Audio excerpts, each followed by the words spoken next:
She was dressed in white on the day the bells tolled for a man the world believed was dead.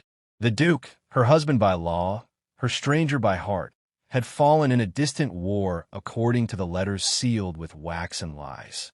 The castle mourned him with black banners and solemn prayers, yet behind stone walls and careful whispers, a different fate had already been written for her. She was young, obedient, and valuable, and grief made her easy to move like a piece on a board. They told her time would heal her, that duty would guide her, that remarriage was not betrayal but necessity. She listened because she had been raised to listen, because women like her were taught that silence was grace and endurance was virtue. The second wedding was smaller, quieter, respectful of her supposed sorrow. She wore pale blue instead of white, and her smile was practiced, fragile, admired for its restraint. The man beside her was kind enough, a count with gentle eyes and ambitions polished smooth by patience. He treated her with courtesy, never love, but society praised him for rescuing a widow from loneliness. She accepted her fate as one accepts the weather, believing resistance pointless and hope childish. Nights passed without dreams, days without color, and the memory of the Duke faded into something unreal, a story told by others rather than a life she had lived. Years moved on, steady and indifferent. She learned the rhythms of her new household, the expectations, the rules. She became admired for her composure, for never speaking of the past. Yet sometimes, alone in the garden at dusk, she felt an ache she could not name, a pull like a half-remembered melody. She told herself it was only nostalgia, the residue of youth. She told herself lies were easier than questions. The truth returned on a rain-soaked evening, carried by a man who should not have existed. He arrived unannounced, cloaked and weary, his face marked by time and survival. When she saw him, the world narrowed to a single breath. The Duke stood before her, alive, scarred, and furious in his silence. His eyes held the weight of betrayal and the shock of seeing her bound to another. Neither spoke at first, because words could not undo the years stolen from them. He told her of captivity, of false reports sent to secure alliances, of power plays that required his death on paper. He had escaped when the war ended, expecting to reclaim his life, his wife, his name. Instead, he found himself erased, replaced, mourned too efficiently. She listened with trembling hands, torn between disbelief and recognition. Every part of her wanted to run to him, yet every vow she had taken chained her in place. Guilt settled between them like ash. She confessed her obedience, her confusion, her lack of choice disguised as consent. He did not accuse her, but his silence hurt more than anger. He had survived for her, believing she waited, believing love was stronger than politics. She had survived by forgetting, by becoming what the world demanded. Neither had won. Their meetings became secret, stolen moments in forgotten corridors and abandoned chapels. The past resurfaced in fragments, and shared memories whispered like sins. Love, once pure, now carried the bitterness of loss and delay. She belonged to another, yet her heart answered only one name. He was alive, yet legally dead, a ghost with no rights and no claim. The danger grew with every glance. Discovery would mean ruin for her, execution for him. Still, they could not stop. The truth had awakened something too powerful to bury again. She began to question the structures that had shaped her silence, the lies she had accepted as fate. For the first time, she imagined choosing, not enduring. When her current husband sensed the change, he confronted her with calm precision.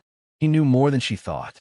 He had known from the beginning that the Duke's death was convenient, that truth was flexible in the hands of men like them. He offered her a bargain wrapped as mercy. She could remain protected, respected, provided she erased the past once and for all. The Duke would disappear, this time truly. That night, she stood at a crossroads no one had prepared her for. Duty and desire, safety and truth, life as it was and life as it could be. She realized that every choice made for her had been justified as necessary, inevitable, kind. This one, was hers alone, and its cost would be paid in blood or exile or disgrace. At dawn, the bells rang again, not for mourning but for alarm. The Duke was gone from his hiding place. The castle stirred with rumors, and she knew the moment had arrived. She did not know how the story would end, only that it could no longer continue as a lie. She stepped forward, heart racing, ready at last to be seen not as a widow, not as a wife, but as a woman who chose truth, whatever the price. The morning after the bells rang, the castle felt altered, as if the stones themselves had shifted during the night. Servants whispered behind tapestries, guards doubled their patrols, and doors that once stood open were now kept shut. She moved through the corridors with practiced calm, her face composed, her thoughts in chaos. No one questioned her authority, yet she felt exposed, as though truth clung to her like perfume, detectable to anyone who came too close. The Duke had vanished before dawn. No trace of him remained, no blood, no signs of struggle, only absence. She replayed their last conversation again and again, his voice low, urgent, filled with a hope that frightened her more than fear. He had asked her to run away with him, to abandon titles and safety, to choose uncertainty over comfort. She had not answered, not because she did not know, but because knowing felt dangerous. Her husband watched her closely. He was not cruel nor foolish. His power lay in restraint, in understanding the rules better than those who believed themselves free. At breakfast, he spoke of trade routes and seasonal taxes, his tone mild, his gaze sharp. She answered appropriately. Each word weighed. Between them stretched a silence thick with unspoken threats. By midday, the council convened. Reports were shared of a man seen near the outer walls, of guards bribed, of letters intercepted. The possibility of an impostor was raised, dismissed, then quietly reconsidered. The idea that the Duke lived was not merely scandalous, it was destabilizing. Alliances had been forged on his death, fortunes rearranged, inheritances sealed. Truth was no longer a virtue, but a weapon. She was summoned privately afterward. The room was small, windowless, designed for confessions. Her husband stood near the table, hands folded, expression unreadable. He told her the Duke had been captured while attempting to flee.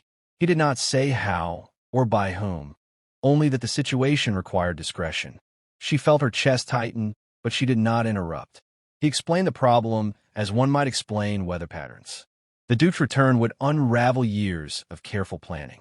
His survival threatened not only power but stability. People believed in stories more than facts, and this story had already been written. A dead Duke was useful, a living one was chaos. Then he offered her a choice, though it was framed as an obligation. She could sign a statement affirming the Duke was an impostor, a madman seeking advantage. In exchange, the matter would be handled quietly. No trial, no spectacle. The man would vanish, and life would continue as it had. Her reputation would remain intact. The realm would be spared unrest. She asked what would happen if she refused. He did not answer directly. Instead, he spoke of laws, of consequences, of how easily sympathy could become suspicion. A woman with divided loyalties was dangerous. A woman who undermined her husband was worse. He reminded her, gently, of her position, of what she stood to lose. That night, she could not sleep. The castle seemed to breathe around her, every creak a reminder of watchful eyes. She imagined the Duke imprisoned somewhere beneath her feet, wounded perhaps, waiting. She imagined his faith in her, unbroken, undeserved. Guilt pressed down on her until breathing felt like an effort. She rose before dawn and dressed in plain clothes, covering her hair, removing every symbol of rank. The decision had formed without words, solid and terrifying. If she stayed silent, she would be complicit. If she spoke, she would be ruined. But silence had already taken too much from her. The guards at the lower levels recognized her too late. She demanded to see the prisoner, invoking authority she no longer believed in. They hesitated, then obeyed. The cell was dark and damp, the air heavy with iron and mold. When she saw him, bruised but alive, Relief nearly brought her to her knees. He smiled when he saw her, a tired, knowing smile. He did not ask what she had decided. He only took her hand through the bars, his grip steady. She told him everything in a rush, the bargain offered, the danger ahead. He listened without interruption, his expression softening. He told her he did not want her sacrifice. He had survived war and captivity. He could survive disappearance. Her life, her safety, mattered more than his name. He asked her to forget him again, to live. The request hurt more than any threat. She realized then that love was not possession, but willingness to lose. Footsteps echoed in the corridor. Time fractured into seconds. She had come seeking certainty and found only responsibility. She kissed his knuckles through the bars, a silent promise, then turned away before courage failed her. The next day, the council assembled again. This time, she was not silent. She spoke calmly, clearly, recounting the truth as she knew it. Gasps filled the chamber, objections rose, accusations followed. Her husband's face hardened, not with anger, but disappointment. He accused her of delusion, of emotional weakness. Others echoed him, eager to protect their interests. She persisted. Truth, once spoken, gained weight. Witnesses were summoned, documents examined.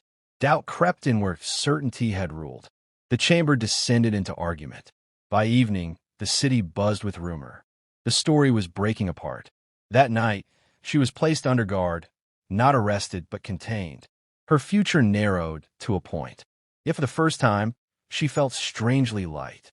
Whatever came next would be real. Beyond the walls, forces were already moving. Some sought to free the Duke, others to silence him forever.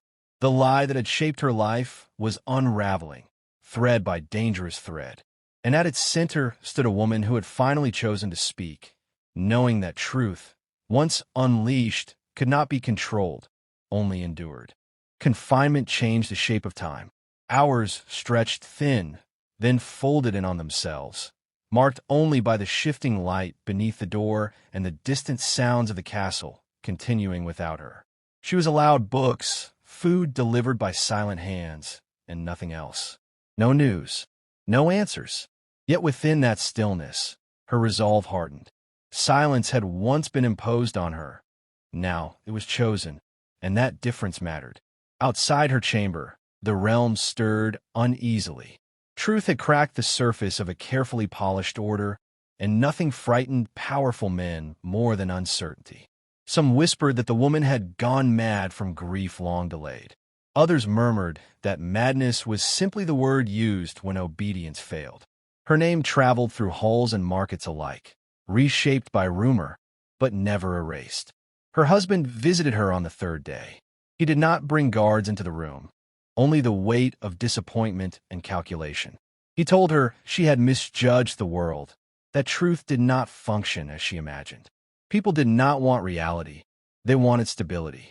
He asked her if she truly believed the Duke's life mattered more than thousands who would suffer from upheaval. She answered quietly that stability built on lies always collapsed eventually, and that she would not help hold it together any longer. He studied her as one studies a stranger, searching for leverage, finding none. He warned her that ideals were expensive and that she would pay dearly. When he left, she knew the marriage was over, regardless of law. That night, the attempt was made. It was clumsy, hurried, proof that fear had replaced patience. A guard loyal to her childhood household slipped into her room under the pretense of bringing water. His hands shook as he told her the Duke was to be moved at dawn, transferred beyond the city, never to be seen again. There would be no execution, only disappearance. Clean, final. She understood then that waiting was no longer an option. She gave the guard her last piece of authority, a signet ring she had kept hidden. With it came a command, and with the command came risk. She sent him away with instructions that could save a life or doom them both. Before dawn, chaos bloomed quietly. A fire broke out in the western stores, small but convincing enough to draw attention. Guards shifted, routes changed, orders contradicted one another. In the confusion, the Duke was moved earlier than planned, escorted through a lesser-used passage beneath the chapel. She was not meant to be there. Yet she was. How she reached the corridor would later be argued, rewritten, denied. Some would say she bribed, others that loyalty opened doors. The truth was simpler. People made choices when confronted with conviction, and that morning, several chose her. The reunion was brief, breathless. Chains removed, cloaks exchanged, plans abandoned and remade in seconds. There was no time for promises. Only urgency. Only trust. They separated at the river gate, each taking a different path, knowing that survival depended on distance. By sunrise, the Duke was gone again, this time not as a prisoner, but as a fugitive. The city woke to confusion layered upon rumor. Some said the fire had destroyed vital records. Others claimed a prisoner had escaped. Official statements contradicted one another, fueling suspicion. Control was slipping. She was arrested by midday. This time there was no pretense of protection. She was charged with treason, with aiding an enemy of the state, with undermining lawful authority. Her husband did not appear at the hearing. His absence spoke louder than accusation. She stood alone before men who had never forgiven her for speaking. The trial was swift, its outcome assumed. Yet something unexpected happened. Witnesses spoke who had not been summoned. Old soldiers recognized the Duke's scars, his voice, his manner. A scribe produced copies of letters altered, signatures forged. The story of the dead Duke, once solid, began to rot from within. The court postponed judgment. Postponement was dangerous. It gave hope space to breathe. Beyond the city, the Duke moved carefully, avoiding allies and enemies alike. Each step reminded him that survival was no longer enough. He had become a symbol, whether he wished it or not. His return threatened systems larger than any individual. He could vanish and save himself, or remain and risk everything. He chose neither. Instead, he wrote letters carried by unreliable messengers, addressed to people who had once owed him loyalty, now uncertain of everything. He did not demand support. He offered truth. Some ignored him. Some betrayed him. A few listened. Inside the city, she waited. Prison stripped away illusion. Without silk and ceremony, she discovered a resilience she had never been allowed to test. Other women watched her closely, those imprisoned for quieter rebellions. In whispers, she told her story. In listening, they told theirs. Her truth became shared, multiplied. Pressure mounted on the council. Trade slowed. Neighboring regions questioned treaties signed under false premises. Stability, the prized justification for lies, began to fracture precisely because truth had been denied too long. Her husband returned once more, this time not as authority, but as negotiator. He offered exile, quiet release, a chance to live anonymously if she recanted publicly. The Duke, he claimed, would be hunted regardless. Her words would not save him. She refused, not because she believed victory certain, but because surrender would make the past meaningless. She told him she would accept whatever punishment followed honesty, but she would not trade truth for comfort again. He left without another word. It was the last time they spoke. The sentence came days later. Loss of title, confiscation of property, permanent banishment from court. Not death. Death would have been simpler, perhaps braver. This was erasure. She accepted it calmly. As she was escorted beyond the city gates, unrecognized by most, she felt neither defeat nor triumph. Only motion. The world was larger than the walls that had defined her life. Somewhere beyond them, a man walked free because she had chosen to act. Somewhere behind her, a system trembled because she had chosen to speak. The road ahead was uncertain, dangerous, unmarked. Yet for the first time, it was hers. And in that uncertainty, hope survived, quiet but unyielding, waiting for a future not built on lies, but on the fragile, defiant courage of truth. Exile stripped life to essentials. The road offered no courtesy, no recognition of what she had been. Villages blurred into one another, each indifferent to her fall from grace. She traveled under a borrowed name, her hair hidden, her posture deliberately ordinary. At first, every sound startled her, every stranger felt like a threat. Over time, fear dulled into awareness, an awareness into strength. She learned quickly how to bargain without pride, how to listen more than speak, how to read danger in pauses rather than words. Freedom was not gentle, but it was honest. No one expected obedience from her now. Survival depended on choice, not duty. News traveled even where names did not. In taverns and market squares, she heard fragments of the story she had helped unleash. Some spoke of a living duke rallying support beyond the borders. Others dismissed it as rebellion dressed as legend. The truth existed somewhere between, shaped by who told it and why. She did not correct them. Stories, once released, belonged to no one. Across the mountains, the Duke moved among shadows. Each step forward invited betrayal. Each ally risked becoming a trap. Yet unlike before, he was not alone. Men and women disillusioned by years of manipulation listened when he spoke. He promised no rewards, no restoration of old hierarchies. He spoke instead of accountability, of a realm where loyalty was earned rather than enforced. It was not a speech that inspired armies, but it stirred something quieter and more dangerous: belief. He thought of her often, not as she had been in silk and silence, but as she was now in his memory, standing unafraid before power. Her courage had reshaped him. Survival was no longer enough. If he lived, it would be with purpose. Winter arrived early. Snow slowed movement, concealed tracks, forced decisions.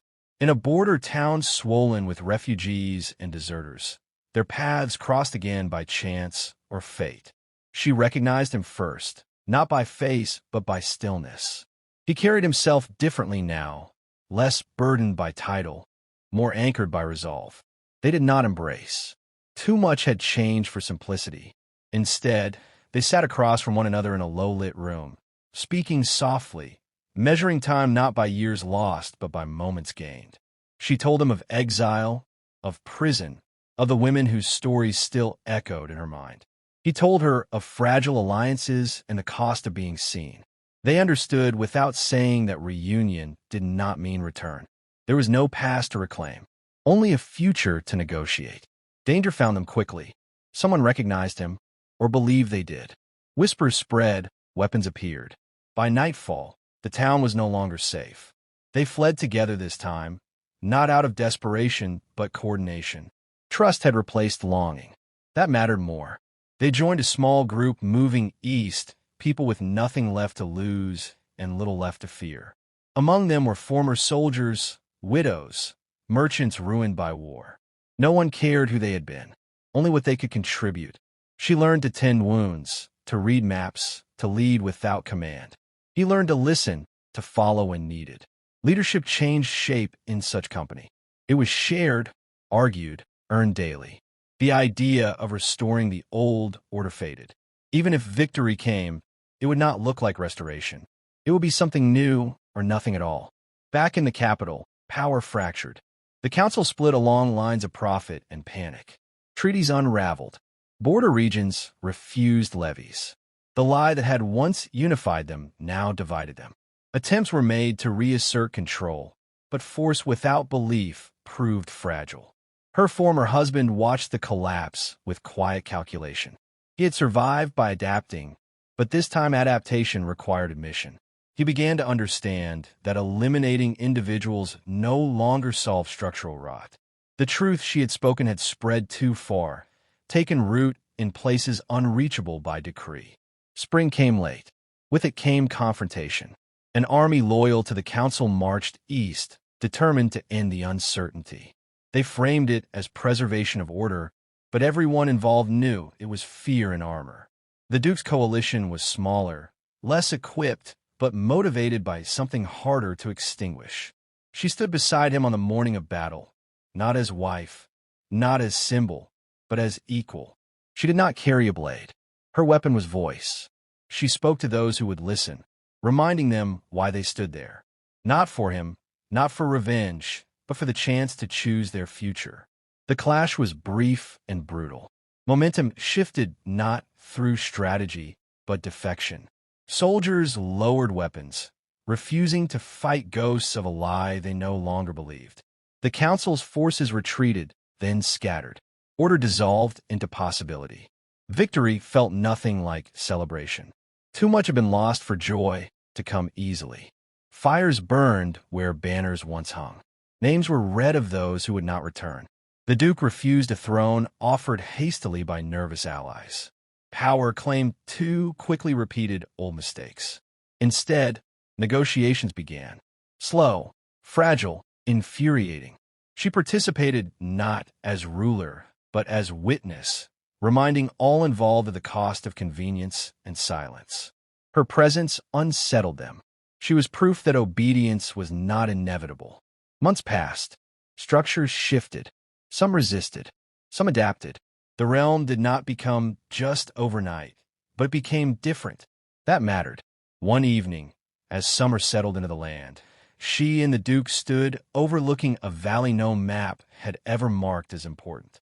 There were no titles between them now, no obligations disguised as love. They spoke of leaving, of traveling farther than politics could reach. They spoke also of staying, of helping rebuild what had been broken. Neither path was certain. For the first time, that uncertainty felt like freedom. She realized then that her story had never been about marriage or betrayal or even truth alone.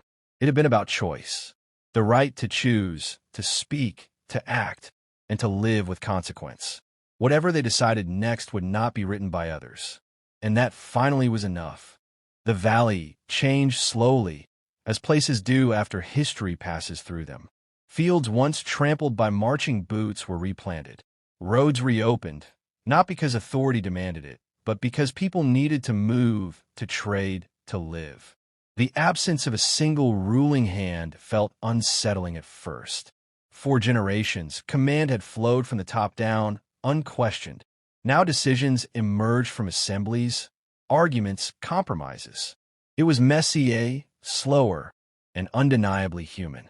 She remained, despite earlier thoughts of leaving, not out of obligation, but because departure felt like another kind of silence.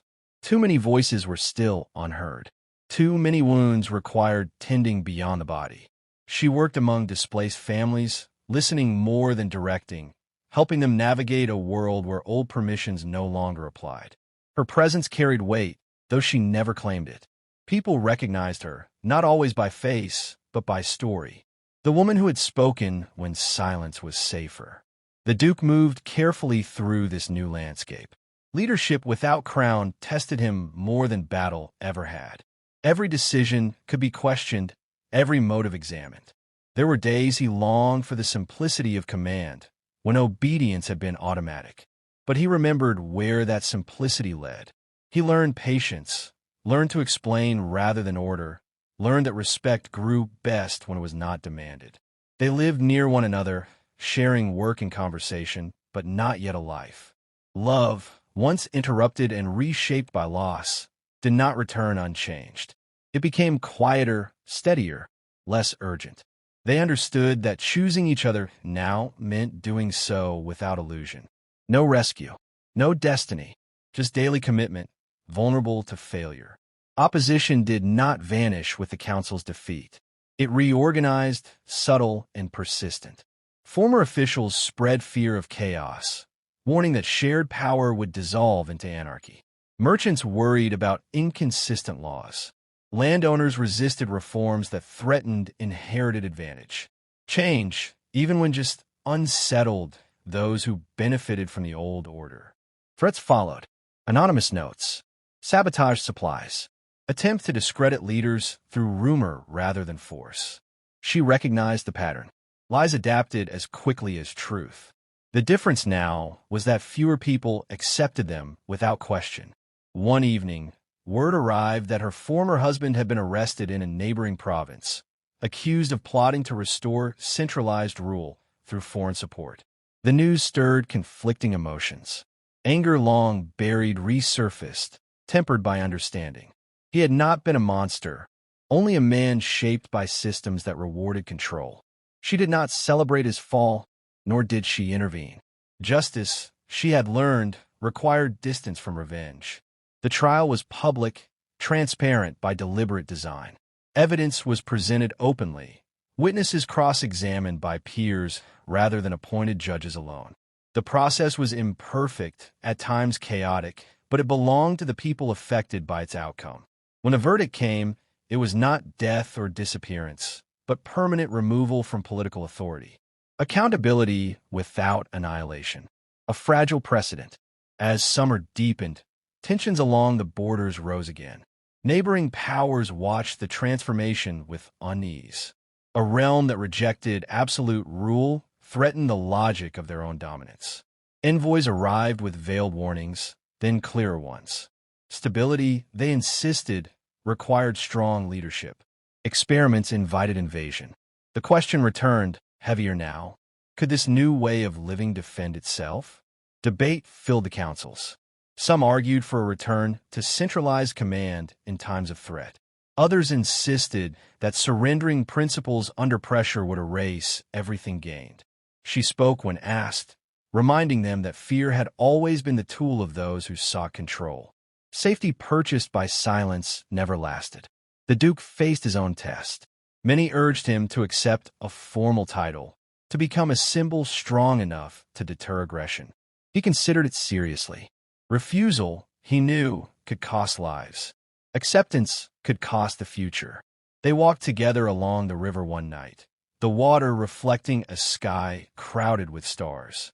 He asked her what she would choose, not as advisor or witness, but as the woman who had risked everything for truth. She answered honestly. Power could be used differently, she said, but only if its limits were defined and enforced. The danger was not authority itself, but permanence without accountability. The compromise that emerged was unprecedented. A temporary role, bound by charter, subject to removal by collective decision. Authority as responsibility, not inheritance. It satisfied no one completely, which she took as a good sign. When word spread, reactions were mixed. Some felt reassured. Others remained skeptical. Yet something shifted. The future no longer seemed like a return to the past, disguised as progress. They stood together as the charter was signed, not above the assembly, but among it. Applause was uneven, hesitant, but real. In that moment, she felt the weight of all that had led there. The silences endured, the risks taken, the cost paid by those who would never see this day. Later, alone, she allowed herself to grieve, not for what was lost, but for what could never be reclaimed. Youth unspent, love delayed, a life imagined differently. Grief did not weaken resolve. It clarified it. She understood now that change was not a single victory or decision. It was maintenance, vigilance, the refusal to look away when discomfort returned. Truth was not self-sustaining. It required caretakers. As autumn approached, she and the Duke finally chose each other, not in ceremony, but in quiet agreement. They shared a home modest by former standards, open to visitors and argument alike. Privacy became precious, honesty non-negotiable. Their story, once shaped by others, settled into something unremarkable in the best way. Days filled with work, evenings with conversation, occasional disagreement handled without fear. Love, stripped of myth, endured. Beyond their valley, the world remained unstable. Progress sparked backlash. Old habits resurfaced in new forms. But seeds had been planted. People had seen that obedience was not the only option, that truth spoken aloud could alter the course of power. She often thought of the woman she had been in white, then blue, then gray prison cloth. Each version felt distant, yet necessary. Without her silence, her hesitation, her fear, the choice would not have mattered as much. Standing at the edge of the fields one dusk, watching new growth take hold, she accepted a truth that brought peace. The story was not finished and never would be, but it no longer belonged to those who demanded silence. It belonged to those willing to choose, again and again, even when the cost was high.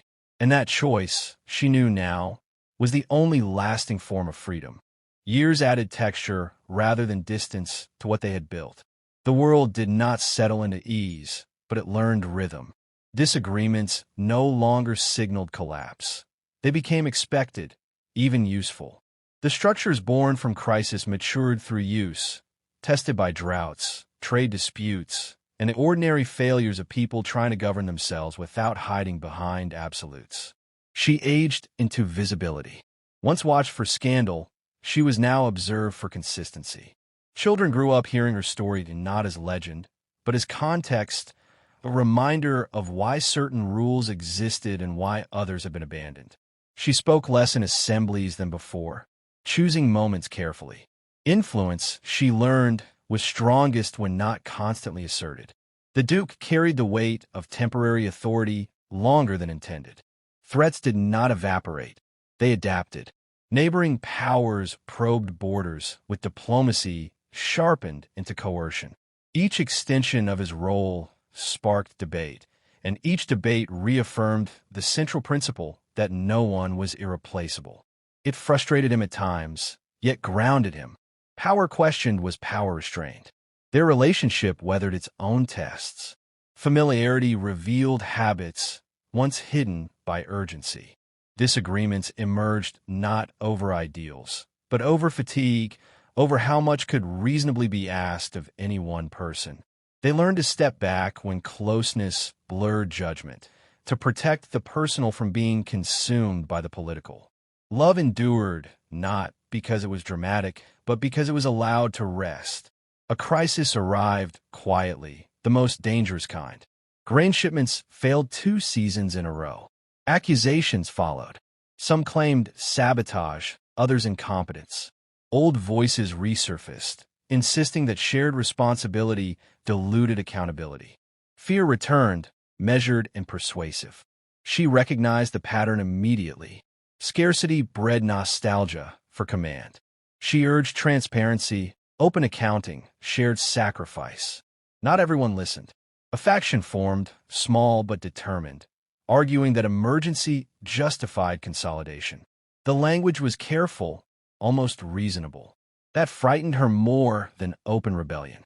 When violence broke out in a southern district, limited but symbolic, the pressure intensified.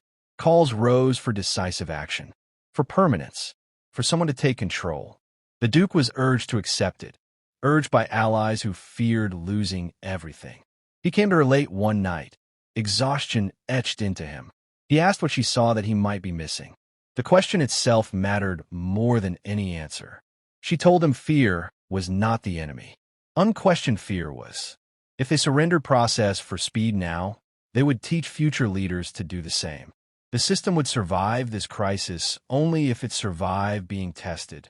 He listened, not as a ruler seeking counsel, but as a partner weighing consequence. The response they chose was slower, riskier. They empowered regional councils to manage distribution, paired with oversight rather than command. It worked unevenly. Some regions struggled. Others adapted quickly. The unrest faded without a single decisive victory, replaced by a quieter confidence that solutions did not require surrender. The faction dissolved, not defeated, but exposed. Its promises had been unnecessary. Time passed. When the Duke finally stepped down, it was anticlimactic by design. No ceremony, no successor anointed by him alone. Authority redistributed, documented, argued over. He became simply a citizen again, one with history, yes, but no special privilege. Some mourned the symbolism. Others felt relief. She watched him adjust with admiration. Letting go, she realized, was harder than taking charge. They traveled then, briefly, farther than politics could follow. Not escape, but perspective. They saw places untouched by their reforms, places where obedience still passed for order. They spoke when invited, listened more often. They learned that change was never universal, only contagious. Age brought clarity. Regrets softened into understanding. The life she had once imagined no longer tempted her. That version of happiness had been built on permission. This one rested on agency. One autumn, she was asked to help draft a record of the transition, an account meant not to praise, but to explain. She insisted it include failures, delays, and doubt. Sanitized histories, she said, train people to repeat mistakes. When the record was finished, her name appeared only once, among many. She felt no disappointment.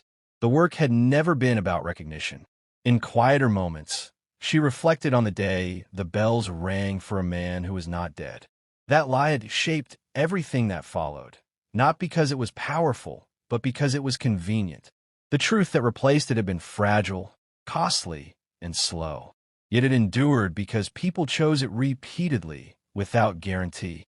As winter approached again, she stood by the window of their modest home, watching light fade across land that had learned, imperfectly, to govern itself.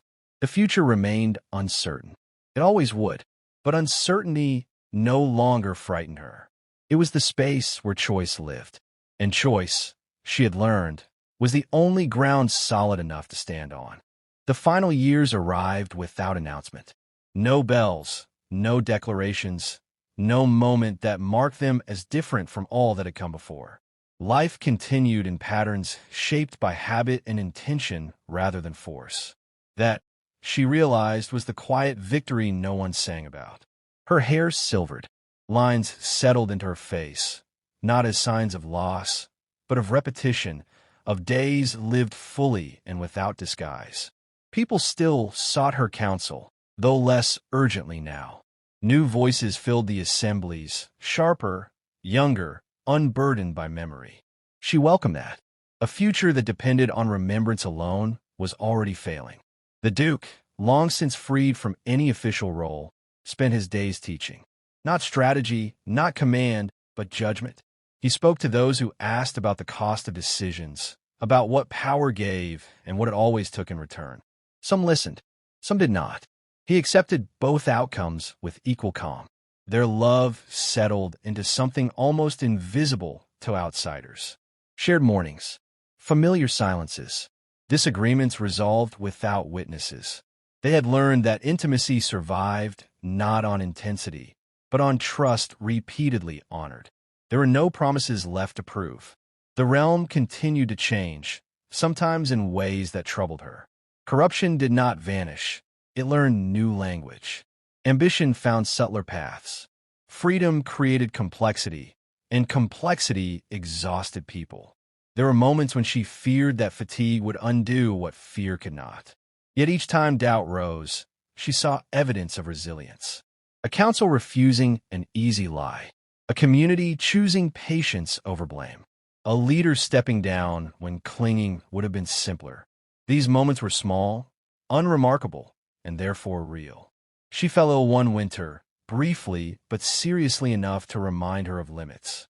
As she recovered, letters arrived from places she had never visited, written by people she had never met. They thanked her not for changing the world, but for changing what they believed possible within it. The words humbled her more than praise ever could. When spring returned, she walked the field slowly, leaning on his arm, watching new growth push through soil that had known fire and blood. The land did not remember lies. It responded only to care, to patience, to time. She found comfort in that. They spoke often of death, without fear. Not as an ending, but as release from responsibility. She did not worry about legacy. What endured would endure without her permission. What failed was never truly hers to protect. One evening, as the sky darkened into deep blue, she reflected aloud on the girl she had been, dressed in white, then blue, then nothing that belonged to her. She felt no anger toward that girl, only gratitude. Without her endurance, the later courage would have meant nothing. The Duke listened, as he always had in the end. He reminded her that survival was its own form of resistance, and that not everyone was given the chance to choose loudly. Her choice had mattered because it had come after silence, not instead of it. When she died, it was quietly, in her sleep, without witnesses beyond the man who had walked beside her through every version of herself. There were no public ceremonies. She had asked for none. The announcement traveled slowly, passed hand to hand like news of weather rather than command. People marked her passing in their own ways. A meeting held open rather than closed. A decision delayed until all voices were heard. A lie left unspoken because truth felt less dangerous now. Years later, children would ask who she had been. The answers varied. Some called her brave. Others said stubborn. A few said ordinary, which pleased her most, had she been able to hear it. The bells still rang in the capital, as they always had, but never again for a lie so large that it demanded obedience. That was her final legacy. Not a name preserved in stone, not a title reclaimed, but a simple understanding, carried forward quietly by those who lived after her. Truth, once chosen, did not need permission to endure.